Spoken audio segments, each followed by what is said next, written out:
Uh, Good morning, everybody. I'm Fujimoto from Tokyo, and I'm an architect. And I'm very, very happy to be here today. So thank you very much for inviting me. And today, I'm afraid I brought too many images, so I will start quickly. The title is Nature, Between Nature and Architecture. It is really a fundamental theme. Architecture is, of course, really artificial. The nature is the opposite things. But I like to create some kind of meshing together, melting together, or recreate the new relationships between nature and architecture. And not only nature and architecture, but I like to think about such an in-between concept, between nature, architecture, and the landscape. Architecture and landscape, of course, different. But if we think about something between architecture and landscape, it is something new. Or the furniture and architecture, how we combine them together, the crossover, the different scales, or inside and outside. It is really fundamental, again, the concept. How we define architecture, inside and outside. But if we merge inside and outside, then it could be something new. And of course, nature and architecture. So this is the most, great example to think about such kind of an in-between concept, the Serpentine Pavilion. It is. And it's already gone. This summer it was. And fortunately, this summer, the London weather was not London weather. It was so nice. So this kind of a transparent structure with minimum roof works very much. And this silhouette is the Serpentine old structure. And then the whole pavilion are made by the 20 millimeter steel frames. And the grids, the modular is 40 centimeter and 80 centimeter combination. So it means 40 centimeter you can sit on and climbing up. So it is kind of like a landscape where you can play with or you can stay within. And this is the Serpentine building, and the surroundings is a beautiful Kensington Garden Park. So it's surrounded by beautiful greens. And then our pavilions is here. And our intention is to create some kind of a new definition of architecture. It's half architecture, but half kind of a nature, made by really strict grid, but the whole shape is very ambiguous. Strict, straight lines, but the experience is really soft and blurring. And the transparency is changing according to where you are. So in some point, it's really transparent, but in other points, it's really dense and opaque feelings. And of course, it has many, many steps. So it's kind of like a giant furniture, or the melting architecture down to the furnitures. And of course, the whole thing is a structure. But at the same time, it's the roof, the wall, the structures. But everything is like an air. So it's kind of a new understanding. What is the architectural field, what is the behaviors of the people, or what is the wall or structures and the roofs, every kind of things I try to redefine. And this is the photos I took almost 1 year ago in London on site. Yeah, the autumn, all the leaves falling down. So it is amazing because it's very simple, but it's really complex and rich. So this is the nature, I think, the amazing point of the nature. And architecture is, compared to this, architecture is too simple, too boring. So I try to create such kind of a richness and a meeting point, melting point between nature and architecture. So this is the original inspirations. And then, throughout the whole process, we designed this. And the process it's quite short period. We started almost around the beginning of December. And then we have to finish the concept within 1 month. So we did every day the Skype or phone meetings with the directors. The director was, so impressive, Julia Peyton-Jones and Hans-Ulrich Obrist. They are really strong characters. And when I sent the sketch, they said, no, this is not. This is too Fujimoto-like. So you have to avoid that. So then next week I sent another sketch, and they said, no, this is too not Fujimoto-like. So how to do the Fujimoto-like or no Fujimoto-like? So we struggled and something. And finally she said, okay, I will come to Tokyo on the New Year's Day, on the 3rd of January. So usually we have a break on the New Year's Day, but then she said she will come. So we didn't have any Christmas, any New Year's Day. We have to work for the presentations. But then finally, when she came, of course, we made a model and we discussed about that. And she fully understands. And then she supported a lot to realize this project. So it was a very, very great process. And this from outside, this is like a kind of a mountain. So you can use these stepping, seatings and something. And the basic programs of this pavilion is a cafe. So usually you can just come in and take a coffee and sit, or just climbing up or lying. And this is the entrance. So everything is blurring, so it is not so clear, but you can come in through this inside. And then inside is something like this. And this area is a really big stepping auditorium-like things, because usually this is a cafe, but sometimes they like to make the event, the lectures or party or something. So we created such an auditorium-like mountain-like areas or open space and the two different entrances. And you could see how the transparency is changing according to the directions. They're very, very transparent and opaque, and then up to the sky, something like that. And even such an old lady tried to climb up. So I was so happy. Children and old ladies and the dogs behave really freely. Yeah, it looks a bit dangerous, but it's fine. No problem about that. And this is a sketch of the process. We thought about, in this sketch, kind of I don't know, this is Fujimoto-like or no Fujimoto-like. But I was thinking about many, many steps for people to sit on or climbing up, but not sure how to cover all the space. And then gradually usually we are studying this kind of a small model to like a kind of a live study, change and cut and glue it. And then at the final moment, we made a really huge model because it's really complicated. So of course, in the computer graphics, it's precisely, you can see, but you couldn't understand the space. So finally, we made the 1:10 scale model. So it's 2.5 meter, 2.5 meter. So it's really huge. With many students, we finally make it. And then we understand finally what it is. And this project, I have to say, it's the basic inspirations, basic influence from this famous Toyo Ito project to Sendai Mediatek. It was published in 1995. That was the moment I just was graduated from school. So it's a big shock for me. And I was so I was so fascinated by that. And the point is, Ito-san changed the columns. The columns is usually the object. They changed the object into the space. So the whole columns is like a space. So I understand this is a really big innovation to change such an usual object into a new space. Then architecture could be re-innovated in a various different way. So I was so fascinated by that. I like to do such a similar or something beyond that. And then I made this project about 10 years ago.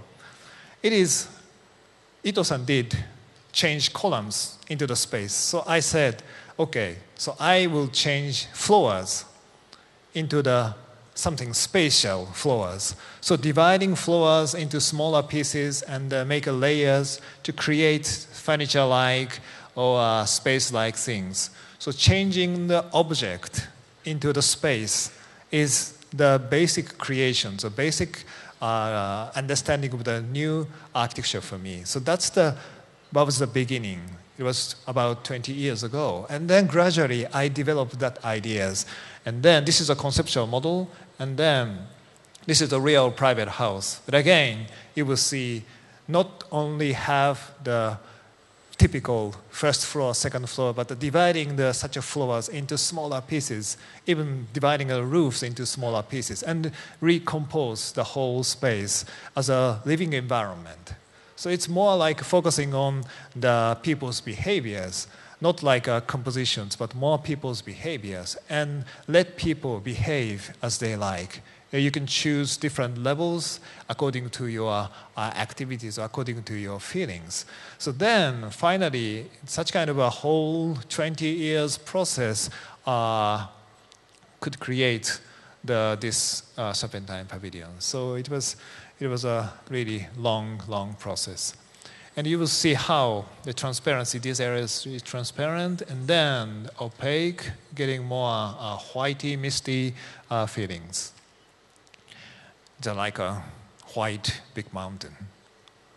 And sometimes, this is the opening lecture. And it is so many hundreds of people are coming together to create like a human-made landscape like things. It's really amazing things. It's really massive at that moment.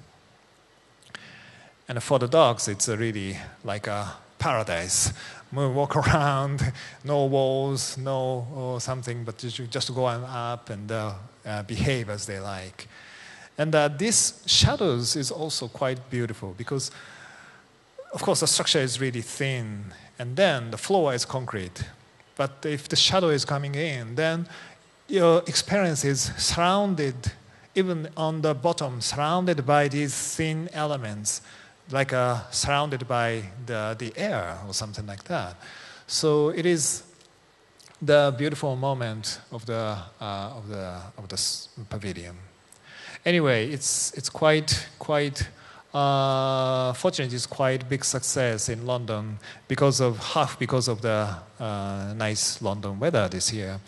But and for me, it's a very, very big experience because, as you know, historically, this Serpentine Pavilion has been done by the kind of a big people, big monster-like Meister people. So I got a kind of a pressure to that. But finally, I think I could make like a half Fujimoto-like and half not Fujimoto-like amazing things. And the second project it's really funny, but the public toilet project. This is the smallest project I ever did. And the public toilet is a very exciting program because it is relating to the problem inside and outside, or a problem with the privacy and the publicness. And of course, the surroundings is a natural landscape, so nature and architecture things. And of course, relating to the human nature. So how we can re-innovate the public toilet. And this is the first drawings. Really huge natural field and toilet. That's the ideal toilet, I thought. And then how to realize it in a, of course, more practical world. So we did like this. Toilet and the roof, that's all. But of course, we have made the wall surrounding you. So it is creating the block barriers for the privacy. But once you come into this territory, the areas, then you are free, you're open. Of course, you can make a lock for this wall area, and then you can behave as you like. You can do anything about that.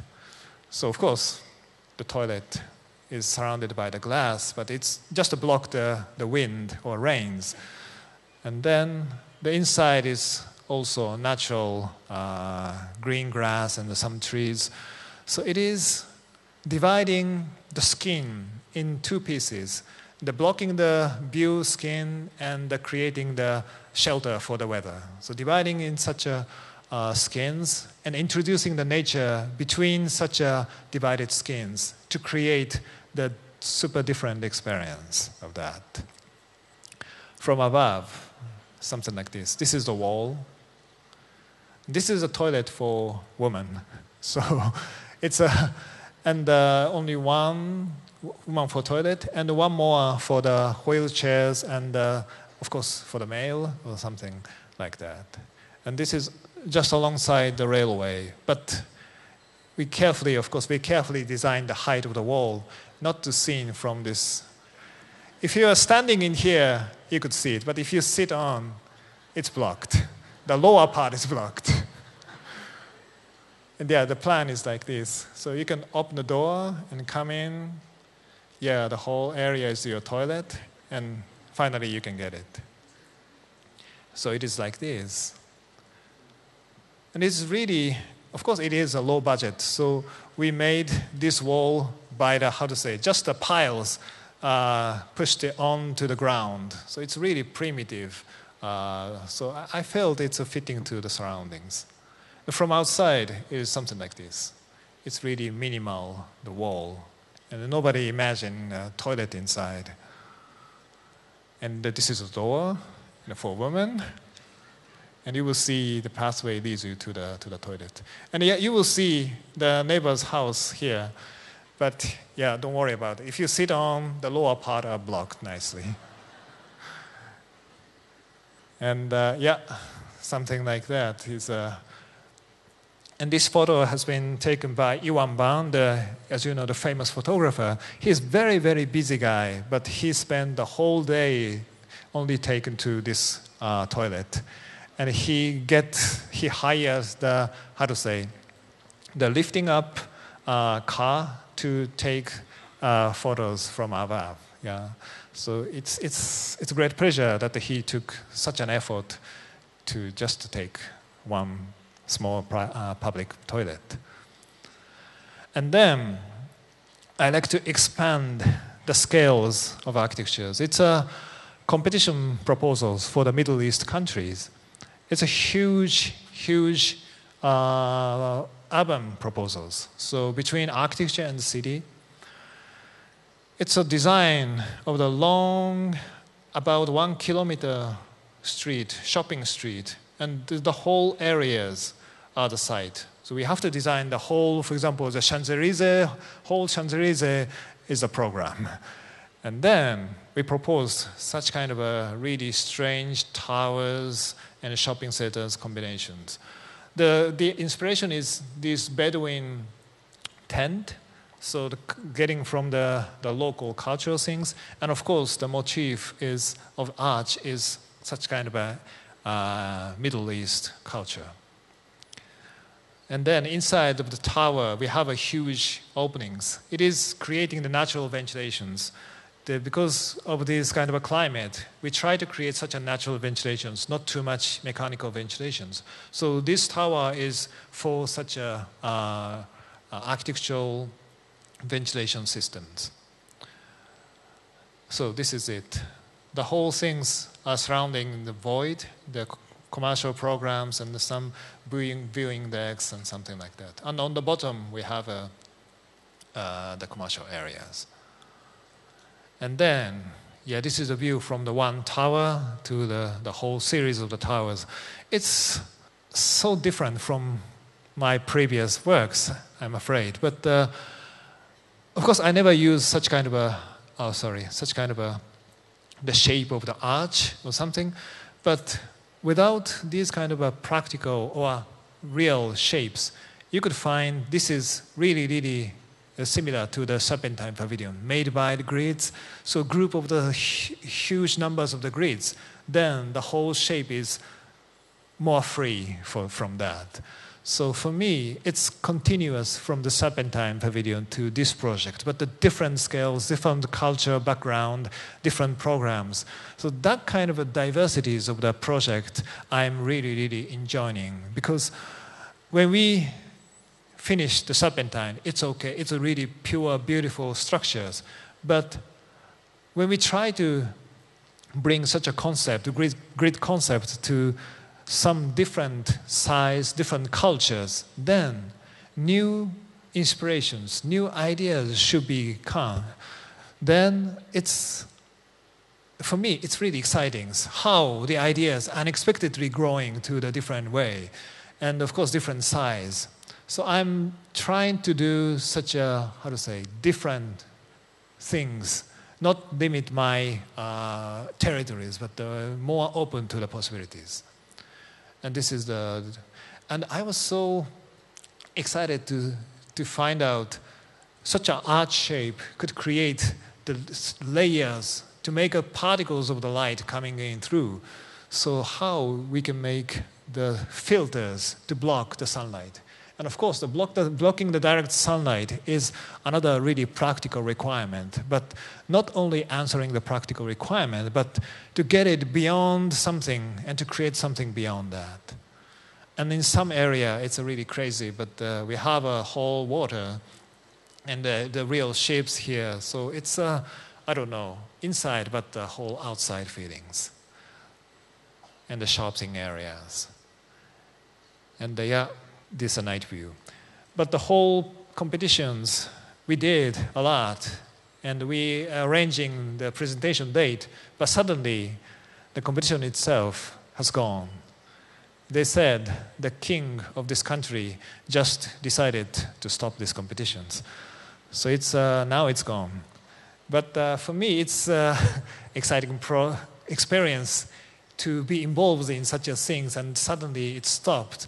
To understand, I understand that in the Middle East countries, every kind of things could happen. But I'm very curious how we continue these concepts in such an areas. And then I'm coming back to the more smaller size again. It's in Taiwan. And I'm now doing 4 or 5 projects in Taiwan. And especially this is the smallest one.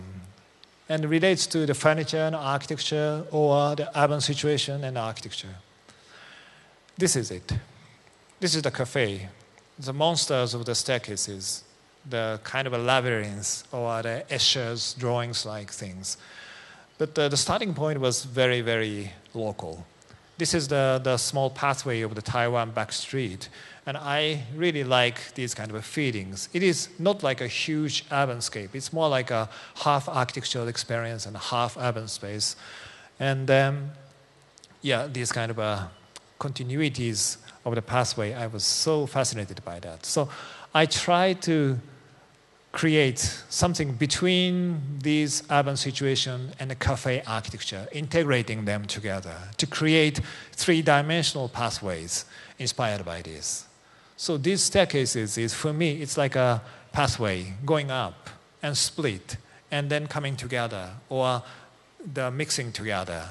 So if you go up, you could choose which way to go. Going up, walk through under this another staircases and go around to walk up. And of course, the staircases is a place to sit on, to have a relax. So, of course, we have tables and chairs, but not necessary to sit on the tables. But you will use these staircases as a part of the landscape to behave or to use for the cafe program. And, of course, the 3-dimensional staircases could work as a shade. In Taiwan, of course, the sunlight is very strong. So we could try to create the shaded areas, not only inside, but the outside shaded areas with many, many trees surroundings. So it is creating the 3-dimensional pathway, but then to create the protection for the rains and the sunlight, and to provide the various different space for people to sit on or behave in a different way. So that is the concept. And again, this is it. So it has many, many staircases. And some of them, of course, 3-dimensionally, it has the platforms, but not only platforms, but these staircases is a field for the cafe, and is a field for people to walk around. So it's a half architecture and half the street-like things. But in Taiwan, I'm doing really big contrast, a very huge project, Taiwan Tower. It's a kind of a 300-meter high tower, like an Eiffel Tower in Paris. On the top, we have a viewing deck, but in between, kind of just a void, nothing. And then in here, I'm thinking about between object and void, something and nothing, and nature and architecture. And this is it. It's a kind of a anti-tower-like things. Originally, the tower is more like a really thin needle-like things. So we try to create more like a vast, spreading, really thin existence, but huge volumes, but really thin existence.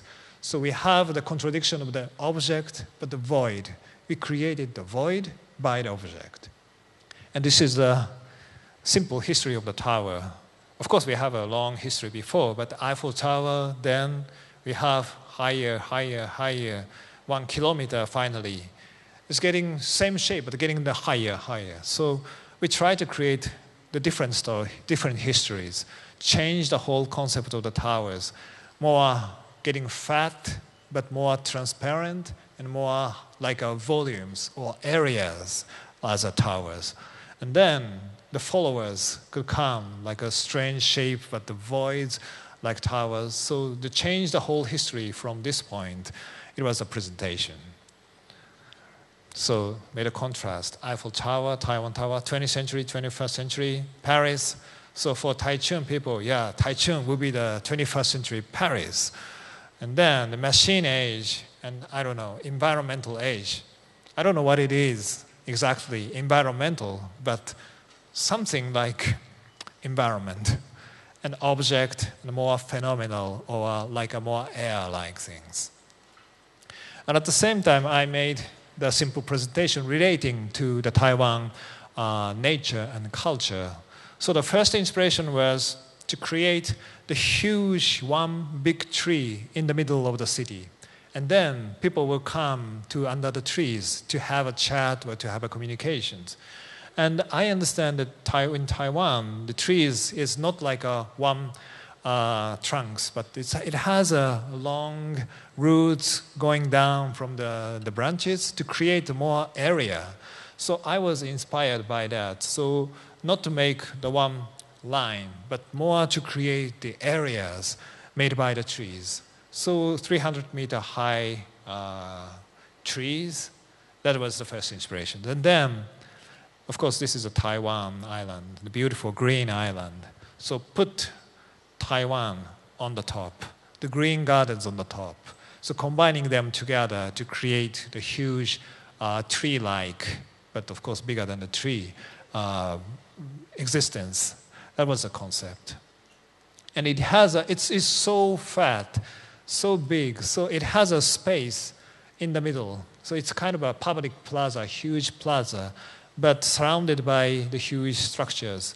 And we have opening skylights of the Taiwan shape.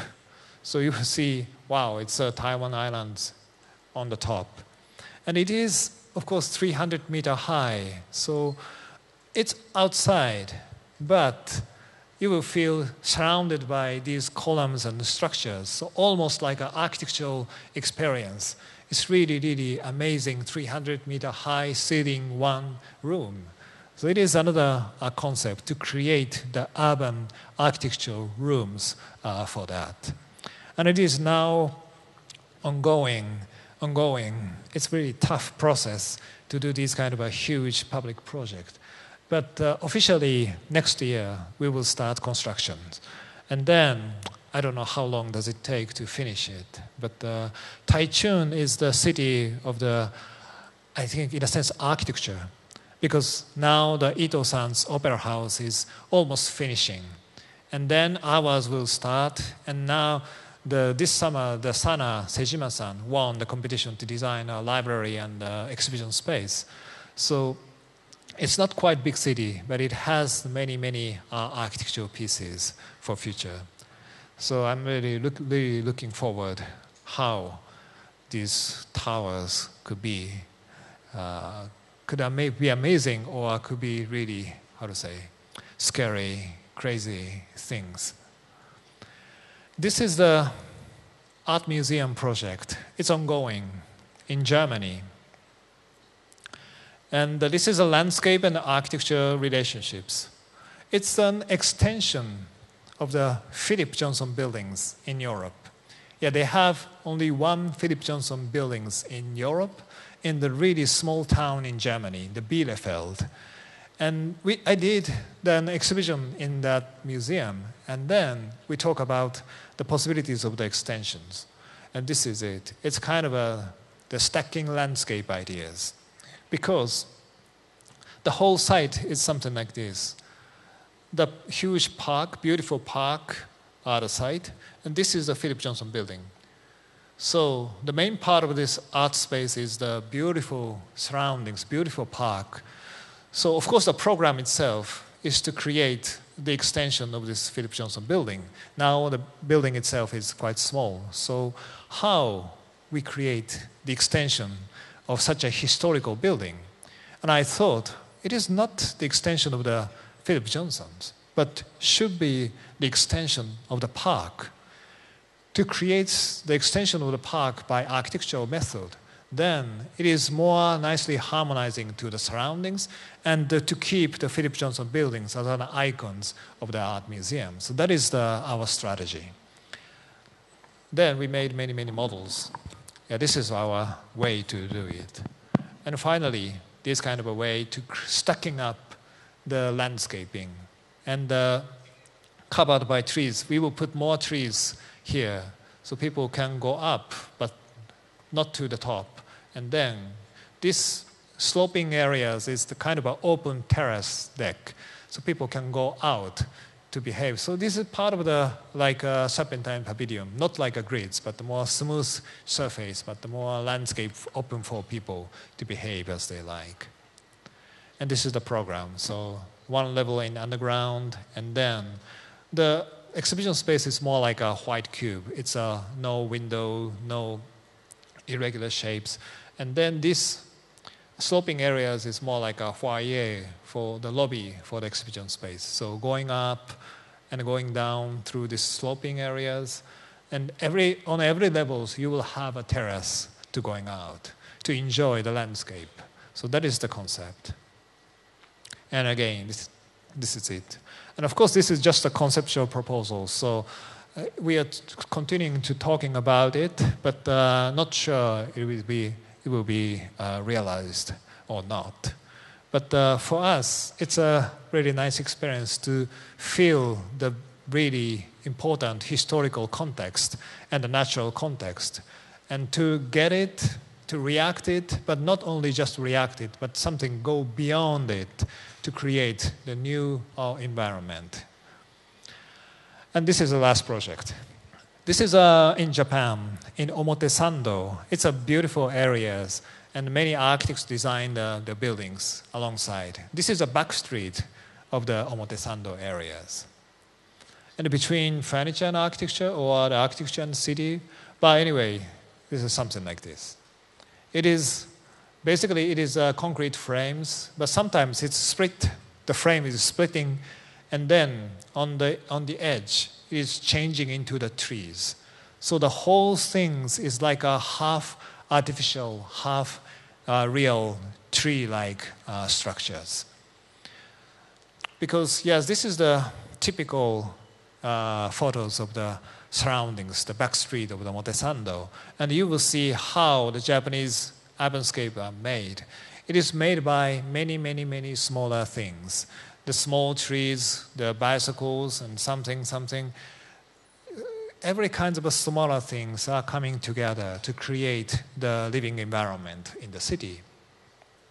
Again, yeah. And trees, many, many trees, but everything is very small and almost integrated into the architecture or integrating into the urbaninscape. So I was fascinated by that, and I tried to recreate such as things in a contemporary architecture. And then, of course, we started from really basic volume models, but we tried to put some trees. But in this phase, it's just pots on the rooftop. And then is getting bigger parts or longer parts, but still it's just a box and the vegetations on the top. Gradually dividing into smaller pieces like a serpentine, but stacking up the 3 parts. And then developing, this is the first presentations, stacking the 3 parts on the top. But it's still, for me, it's still too closed, not too open. And the clients also likes to make the more openness. So finally, it's something like this. I mean, the whole things are made by frame, so we can keep the huge openness. But the frame is changing into the trees, not in smooth way, but split like a trees, and then on the edge, it has a trees. So it is like the Omotesando atmosphere. They put the 3 small 3 parts surrounding your house or surrounding the street, but more architecturally organized or integrated together. And I was surprised to see this idea. Of course, I made my sketch by myself, but I was surprised because I never do such a frame things, big frame things. Yeah, the serpentine small frames I have been doing, but the usual size frames I never did. And then from the frames, the trees is coming in. So it is quite exciting for me. And the frame, of course, this is a 4-story buildings, but then it is growing to the 6-story or 8 stories or 10 stories. So the whole integration of the nature and architectures are possible, not even in this size, to really more creating a huge high-rise buildings. So it is just for this project, but at the same time, it is more open possibilities to be developed in different situations. And now it's under design, and the construction will start next January. And maybe in the end of next year, it will be there.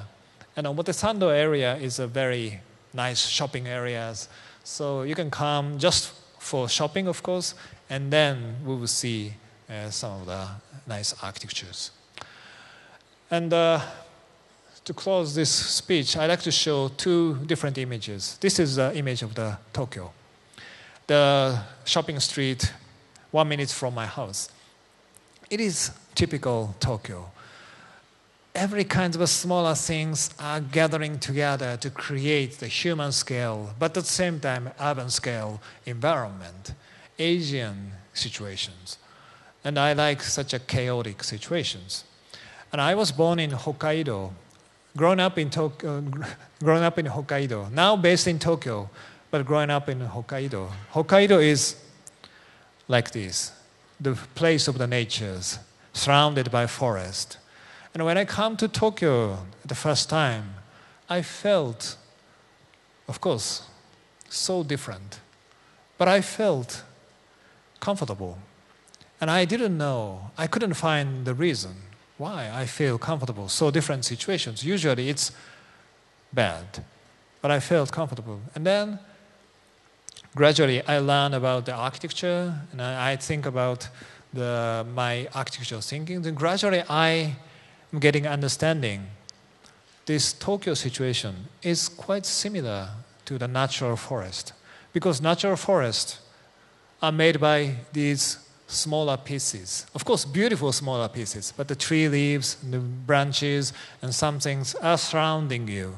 So it's a human scale, cozy scale, but at the same time, it's a really huge scales.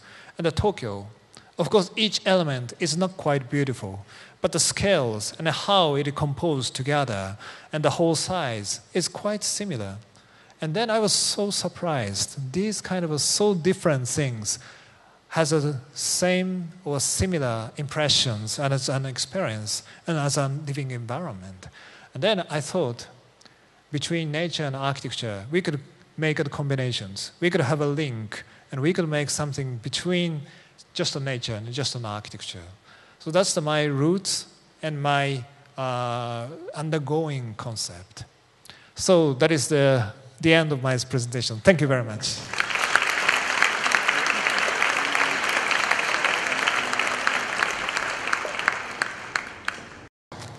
Thank you, Fujimoto-san. That was incredible, and I'm a huge fan. Thank you very much. And I just can't wait to experience your public toilet, actually.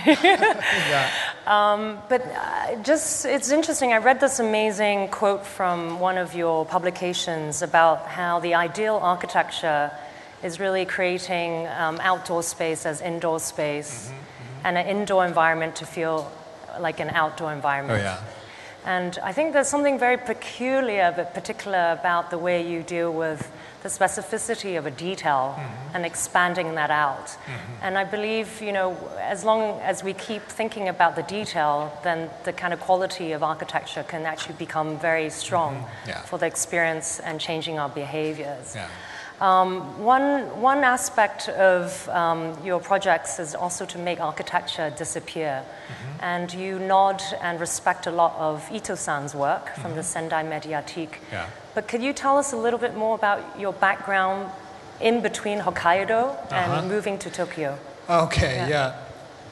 In Hokkaido, my house was in the, something like that. This is was the photos of my garden. And so nature field. So I didn't care anything about architecture things at that time.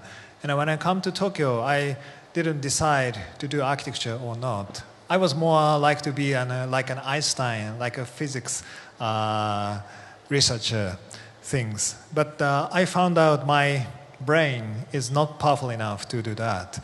So I gave up. And then, of course, before that, I was so interested in the creative things. So Einstein thinks also, for me, it's really creative to make a re-understanding of the whole world. And then I just make a casual decision to do architecture at the beginning. And then gradually I learned a lot, and starting from Le Corbusier and Mies van der Rohe, fascinated by them. So starting from a really Western, modern architecture background. And then after graduation, I didn't know how to do it, how to be an architect. I was so shy, so I couldn't go to, for example, Ito-san's office to present my portfolio because I was afraid when Ito-san says, not bad, but not good, then it's almost the end of the world or something like that. So I couldn't do that. And I was so shy. Then I just was alone, and I started my office automatically because I just was alone. But of course, no commissions, no project. But I just started to think about architecture by myself. Then, now. Great. Yeah, because I think you're offering a huge inspiration to a lot of younger architects. In our audience today, we have a wide range of professional architects and also visitors from around the world. I'd like to open up to the audience to engage with some discussions and conversation. Yeah. And I believe I see William Lim, my dear friend, who's also the president of the AIA Hong Kong chapter, who's also, I think, one of your fans. And William, would you like to start? Hi, I'm a big fan of yours. Thank you. And actually, 2 months ago, I took a bunch of, I took 12 students from the University of Hong Kong to your office. You weren't there. And your staff, your team was really nice showing us around. And we saw the Taichung Tower project. And it's a two-part question. The first one is very simple. Was this the same design that we saw 2 months ago, or has it changed? It's always changing. But the end of this month, we have to submit the preliminary design. So we are now fixing the whole design. Because then the second part of the question is, what we saw was a very interesting scheme. It was quite kind of like a development of the Serpentine theme, which was with this grid kind of like during the tower. And I think it takes a lot of courage for an architect to have something that, looks work and kind of like is a consistent with what you have been doing, and all of a sudden turning it around and creating something that's really amazing, and it's something that you would never have dreamed of. So I would like to know a little bit of that transformation and what prompted that. Yeah, actually, as I showed in the Middle East project, I am enjoying to expand some of my ideas to different situations and like to see how it grows. It is not me to drive or push it forward, but I just put my ideas or some of my ideas in some special situations and wait or to see how it grows. And sometimes it grows amazingly differently. So such kind of a process to create the architectural proposal is the very special characters of my office. So then that is why I'm just enjoying. If I am doing, how to say, trying to find out some ideas from myself, it's really, how to say, tiring and scaring things. But I just make a communication with the new site, new client, and throughout the communications, and sometimes put the basic ideas to that, then the ideas grows. And of course, sometimes to make it grow, to water it or to clean it or something. But it's more like through the communications. And sometimes, in that case, I can be step back and can see one of my or some of my ideas is getting so different. And it's very big fun. I don't want to keep my precious ideas as it is, but I like to make it more growing and travel around, going back in a really, really different appearance or something like that. So that is the way I am designing. Great. Do we have any more questions from the audience? Please raise your hand. Thank you very much for a very inspiring lecture. Thank you. My question is something related to a previous question. As you develop your own architecture discipline, which was inspired by living in Tokyo and experiencing a cityscape of Tokyo, and you oftentimes emphasize your theory as searching for something in between, something gray or something undefined. Yeah. And I wonder if, because oftentimes I see your project in Tokyo or in context of Japan, even though your project is not trying to blend into a specific context, but somehow it blends in, even though your project is completely alien to the site. But my question is, as your office is expanding and obviously the scale and context is getting more diverse, I wonder if participating in such project have influence to your own discipline. Mm-hmm. I understand the question is to get an inspiration. I talked to get an inspiration from the context, but the final buildings is a stranger for the context, and how we understand such a gap between the fitting to the context and the strange object in the context. And it's a very interesting point of view, because every time I like to get an inspirations from the context and the background, and of course from the discussion with the client, but then what we propose is not just to fit to the context, not just to fit to the surroundings, but if possible, I like to renew the understanding of the context or recreate the basics of the context.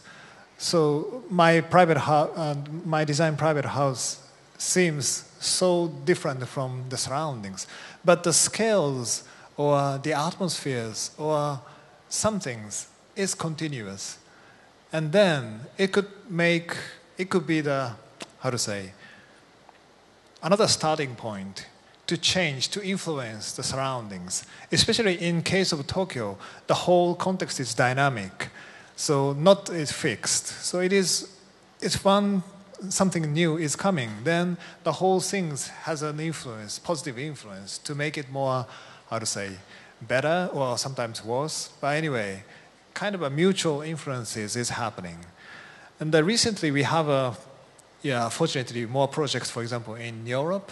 And for example, in Paris, the context is not quite dynamic. It's more fixed and strong.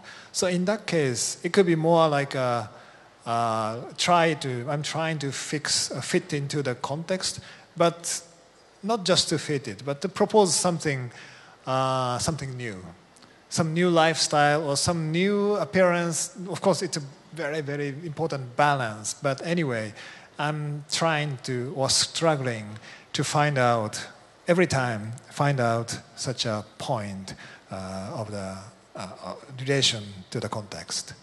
But it's really exciting point, yeah. But I think your work is also very playful and extremely successful with shaping human behavior or testing human behavior through its new context. Yeah. So do we have any more questions? I wish I could just stay for another hour, actually. But do we have any questions from the audience? And just in the middle? Could you please stand up with a microphone? I'm an architect from Hong Kong. Really appreciate the type of, you're talking about the transitional space between inside and outside. But one of the very striking projects in Taichung, whereby you superimpose the outline of the Taiwan island on the roofscape, making a symbol as a green island.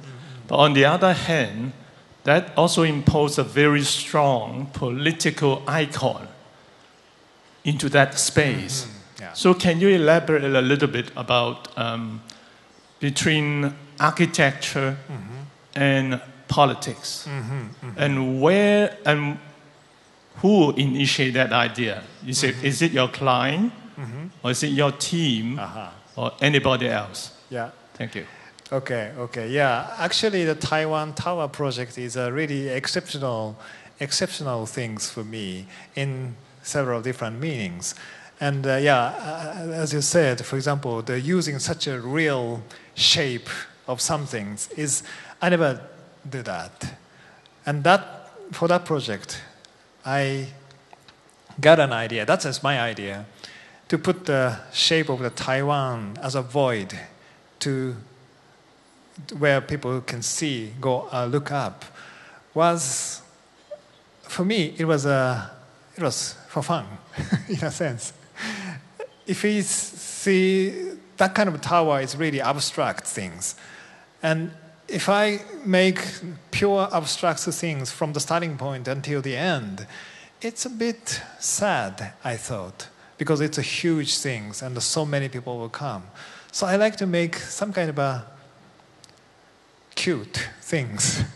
So if people see the shape of the Taiwan, it's just really fun, I thought. So that was the starting point.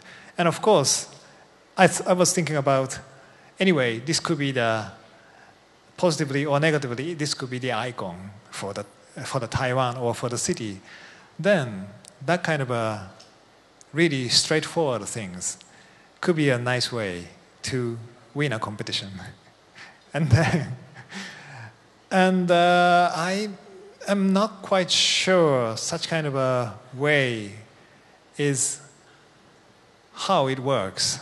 But I like to enjoy even such a political situations, because basically I believe everybody, usual people, the local people, and even the political people, likes something really fun, likes to enjoy their life, I believe.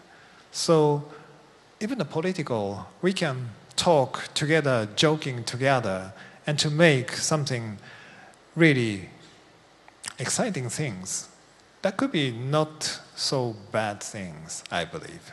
So that is my attitude to that Taiwan Tower. Because anyway, we have to make such a huge things. And so at least we have to enjoy to make it that. So that is my current attitude to such problems. So thank you. I think Fujimoto-san, you really challenged the notion of architecture and nature. And I would say, regardless of its politics or apolitical, you provide such a rich experience to the discipline of architecture and discourse. And I want to thank you very much for joining us at BODW this year. And let's give Fujimoto-san a huge hand of applause. Thank you very much. Thank you.